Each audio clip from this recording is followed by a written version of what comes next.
Следующий важнейший элемент обследования сердца, конечно, аускультация. Если мы говорили, что аускультация легких – это прежде всего аускультация в вертикальном положении, то аускультация сердца должна проводиться в разных положениях. И в вертикальном положении, и в горизонтальном, и в положении на боку, и в положении наклонившись вперед, и на вдохе, и на выдохе. Запомните, аускультация сердца проводится в обязательном порядке в разных положениях. Стандартная аускультация сердца подразумевает исследование 5 точек аускультации.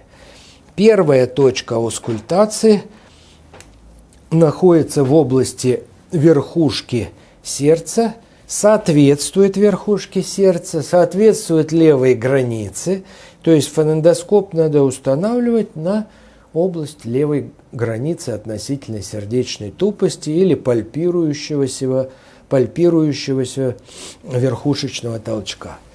Это зона ответственности и выслушивания митрального клапана, первая точка. Вторая точка – точка выслушивания артального клапана во втором межреберье справа от грудины. Третья точка аускультации – точка выслушивания легочного ствола. Она находится слева от грудины во втором межреберье. Симметричные точки. Четвертая точка – точка выслушивания трикуспидального клапана, находится в области основания мечевидного отростка, то есть вот здесь, над мечевидным отростком, посередине грудины. Допустимо смещение несколько вправо и несколько влево. Это все зона ответственности трикуспидального клапана. Ну и, наконец, стандартно исследуется одна из дополнительных точек. 4 обязательных клапанных точек. И 5-я дополнительная точка Боткина-Эрба. Место прикрепления 3-го и 4-го ребра слева от грудины – это и есть точка Боткина-Эрба. Сюда хорошо проводятся некоторые звуковые явления, в частности шум при недостаточности артального клапана. Это стандартное исследование, но надо понимать, что этим аускультация сердца не заканчивается.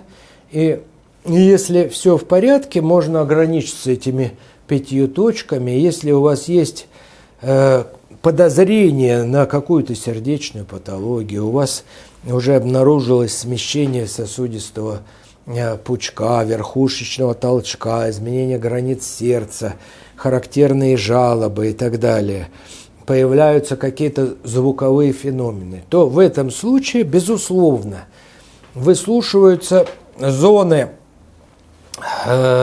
наиболее характерных иррадиаций звуков при патологии сердца. Это подмышечная область, это сосуды шеи, прекардиальная зона, это межлопаточное пространство, а также выслушиваются крупные артерии, проекция брюшной аорты, бедренные артерии,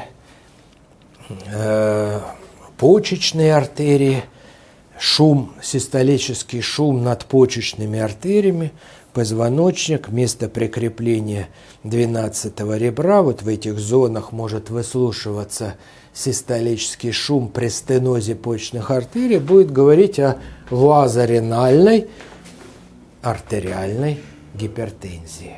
Так что запомните, 5 точек аускультации – это только скрининговый стандарт. Полное исследование, аускультативное исследование сердечно-сосудистой системы – это исследование и в местах иррадиации, и над крупными сосудами.